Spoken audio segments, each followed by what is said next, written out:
Hey guys, welcome to Get Inspired Spiritually. I'm your host Yadunandan. Today we are going to learn about spirit, Atman, and Yin-Yang.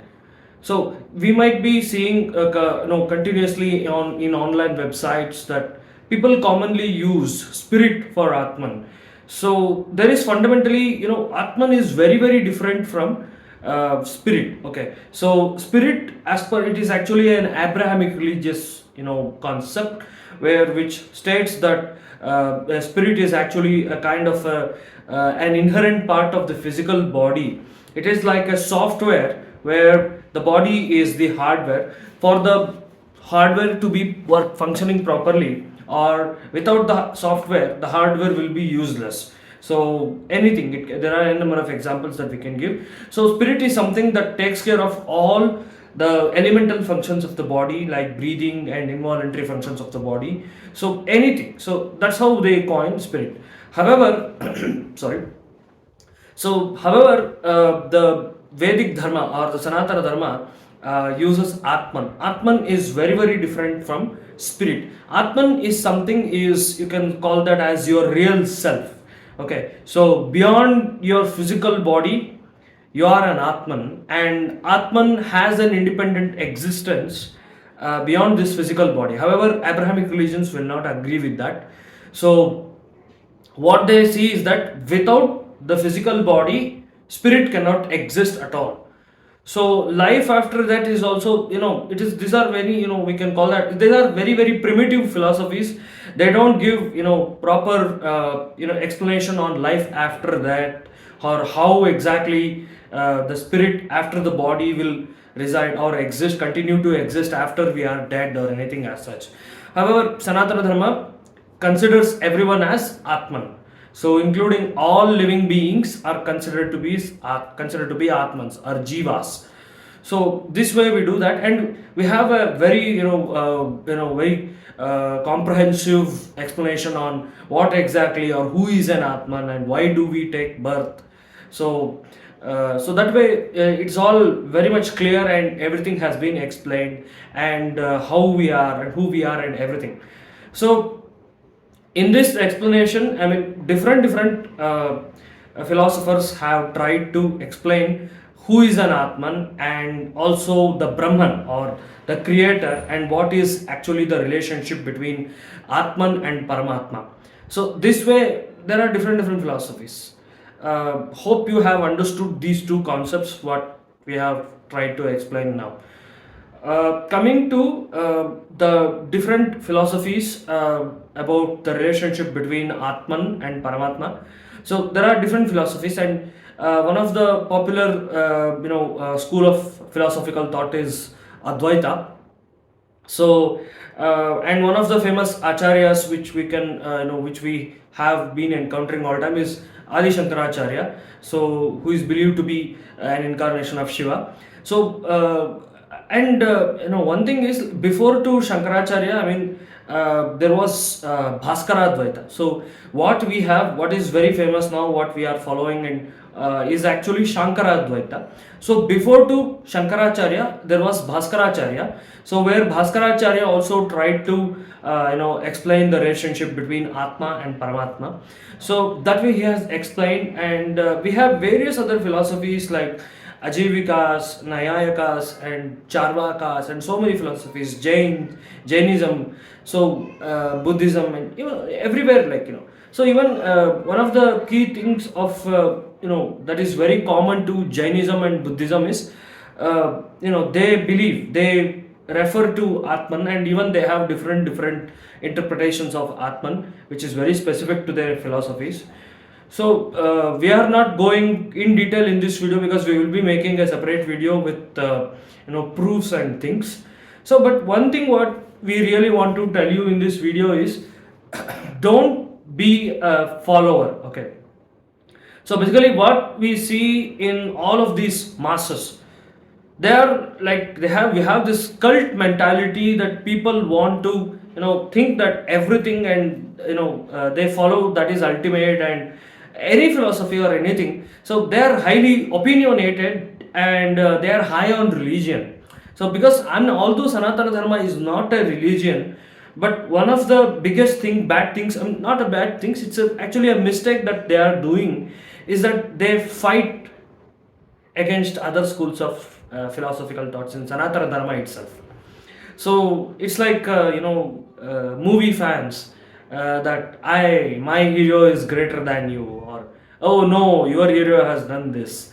So the fighting is so so cheap, and they start to attack the each other's gurus, and they offend and they use bad languages and things. So what is this? I mean, see, one thing what we tell you is like, think of philosophy as science. Okay, so all these acharyas who have explained, maybe Shankaracharya or Ramanujacharya or Madhvacharya or Bhaskaracharya or any other philosophical thoughts that are present in Sanatana Dharma, they are basically intellectual concepts. So people who are fighting, they don't know anything about their own philosophies. All they know is fighting. We gave the best example, like the fanboys of one hero and fanboys of the other heroes are fighting. There is no end to that, and they are doing, it's all completely political, and they do that. So what we have repeated in various other posts in our other videos, that Sanatana Dharma, I mean, any sort of philosophy, approach it as in a scientific approach. So let's say, can be a student of physics, like how a student of physics will also study Newtonian physics. He will also study, the quantum physics. He will also be aware of the recent string theory that is very much, getting debated in the scientific community. However, he will not take it personally and fight for, say, you can say that Newtonian physicists will come and they will not fight with quantum physicists. Oh, Newton is hero, I will fight for the Newton. So our quantum physicists will not fight with the string theory, person Michio Kaku. He's a Japanese physicist. They will not take it personally and attack Michio Kaku. No, your string theory is no wrong. We are quantum physicists. So this way, I mean, will that ever happen in a scientific community or anything as such? It's all purely, intellectual and argument based.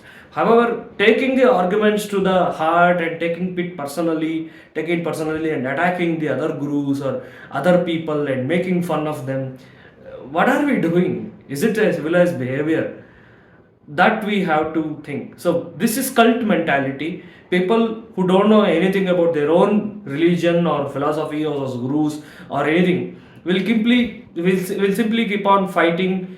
That is actually, it's very funny that they take and they disrespect everyone and everything, and so, but the basic problem is, although Sanatana Dharma is not a religion, because it is highly, where we have this pramanas and we have this, we have to in order to establish a philosophy, the Pandit has to completely, provide the proofs of Vedas to establish a philosophy, which all the three acharyas or anyone have done that in the past, and they have established. We have Tarka Shastra, we have Nyaya Shastra, and we have Vyakarana Shastra, and acharya should be aware of all these things, and he has established. And these people who doesn't know anything about what their gurus have done, they keep on fighting.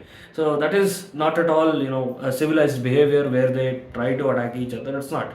So you should have approach it like a science. So this, take a philosophy, or it can be anything.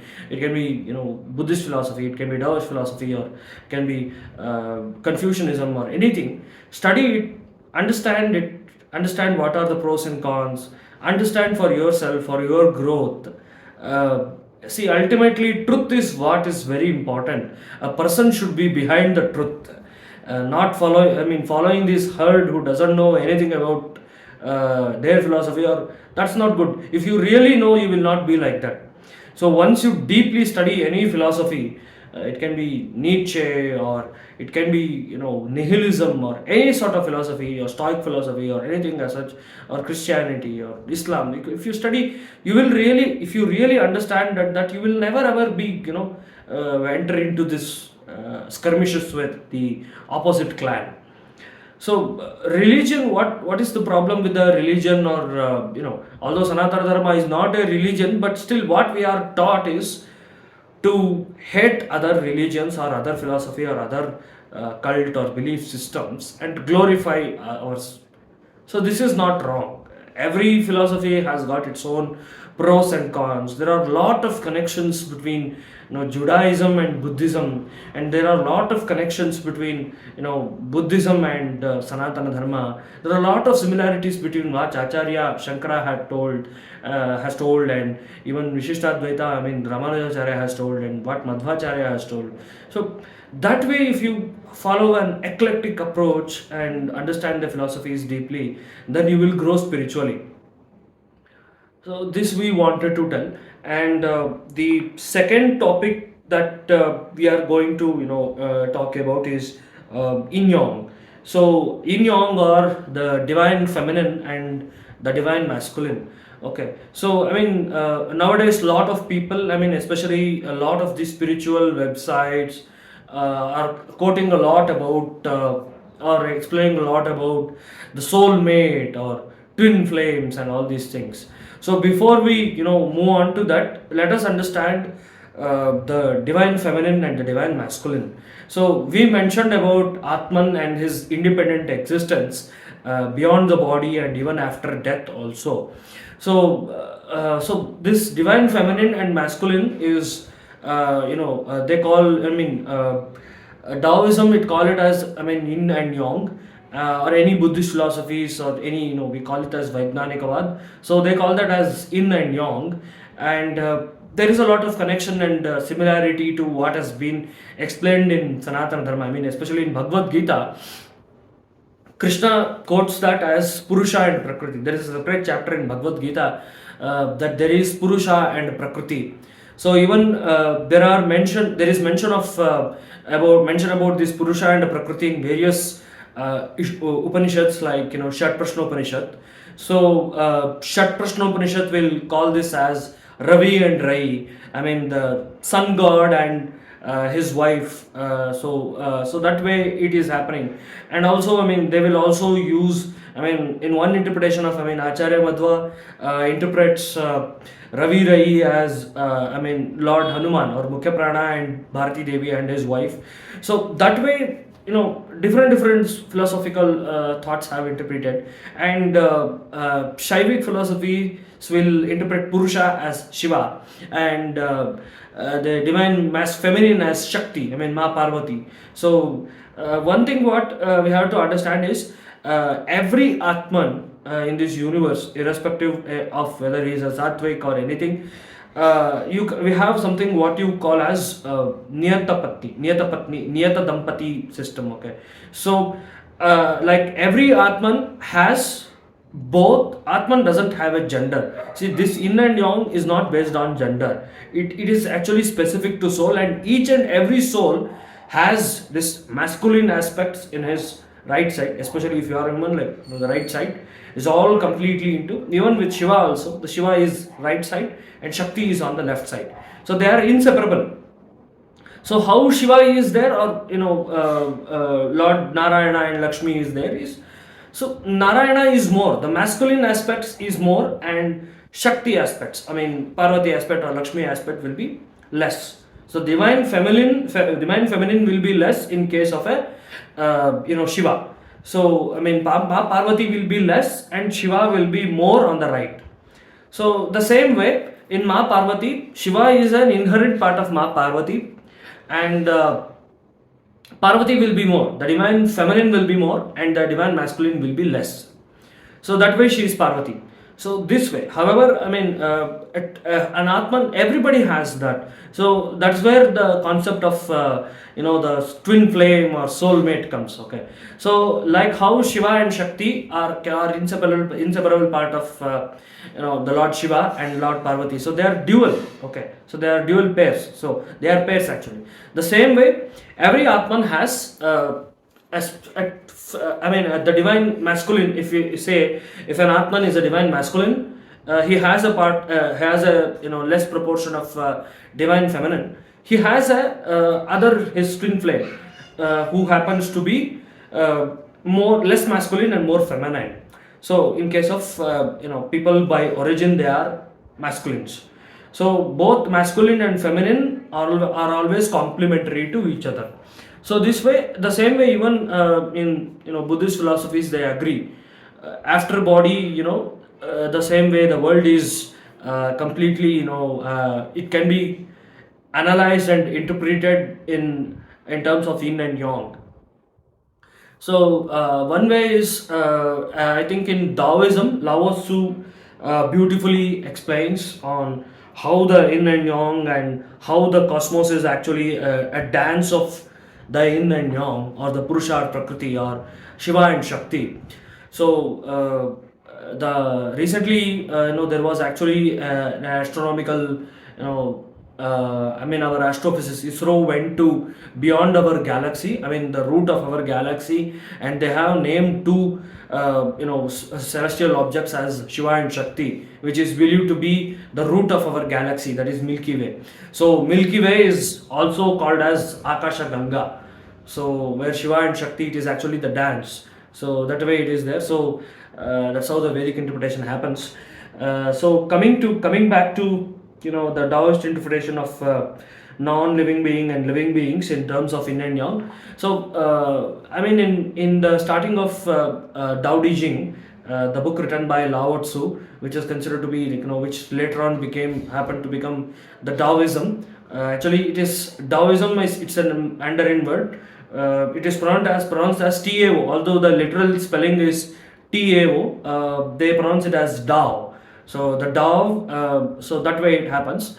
So in the initial stages of the book, Lao Tzu explains that the cosmos is actually the dance of yin and yang, where everything can be analyzed into divine feminine and divine masculine. So both divine feminine and masculine are complementary to each other. It can be analyzed like darkness and brightness. So they are complementary to each other. So without darkness, there is no value to brightness. So heights and depths. So without heights, depth cannot exist. Or we can analyze and pain and pleasure. So without pain, there is no value to pleasure. So people who are ugly, without people who are ugly, there is no value to people who are fair.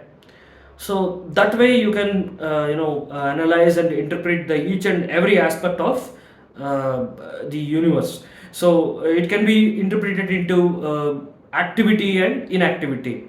So it always complements. Okay, so everything is happening in this this couple complementary couple dances. Okay, so we can say that that's how both the yin aspects and yang aspects are complementary to each other. So our everything is based upon that. So night and day. So without day, there can't be night. So there is no value to night also. So inherently, so it is a part. So even it doesn't mean that if you study, I got tattooed myself a yin-yang tattoo, where you have this black, black, and there is one small white thing. So and also in the white there is one small dark spot. So what does it say is that even in darkness or brightness, there is always darkness and brightness also. So even darkness has brightness and brightness has darkness. So the both divine feminine and masculine are completely complementary to each other, and that's how the Lord is governing this universe. So that is the deeper interpretation of that. And the same thing has also been conveyed in Bhagavad Gita. So where Lord Krishna states that samatvam yoga uchate. So where you balance between the yin and yang aspects, or Purusha and Prakriti aspects, is what you call as yoga, where you balance your everything right from yoga is all about balance and how you stand, every asanas, or even pranayamas also. One of the basic pranayamas is anuloma viloma, where you this is also called as alternate nostril breathing, where you inhale in one nostril and you exhale in other nostril, so it is altering. So both your nostrils can be, it can also be interpreted in terms of yin and yang. So that way it is. So and one of the thing is nature balances all the yin and yang aspects. Okay, so nowadays we see, like, a lot of flooding. It is due to because the man has been interfering with the nature. So because of his interference, he's suffering. Either he's having a huge flooding problem or he's having drought problem. So that is why, if we don't respect the natural forces within us and around us, nature will have its course and there will be extremities. So this we have to learn. So both Buddhism and Sanatana Dharma, Buddhism, Sanatana Dharma, Jainism, and everything. So they all believe in balancing the nature, worshipping the nature, where we have to balance between the economic interests and our environmental interests also. So that's one of the very important lessons that what we have to learn from all these philosophies. So and coming back to twin flames, okay.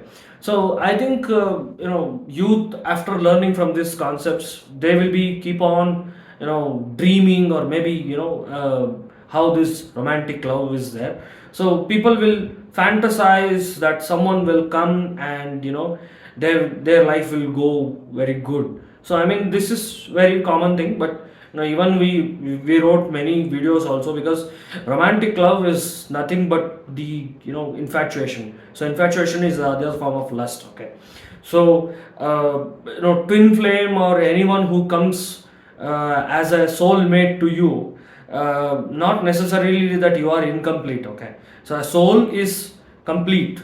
You are completely full. No one can give you happiness. Even if your soulmate comes also, she is not going to create heaven for you, or without her your life is not going to be held to you. But making entering into wrong relationships will cost a lot of energy, and it hampers your spiritual path. So that's why we see a lot of saints who practice celibacy, and they remain single throughout life.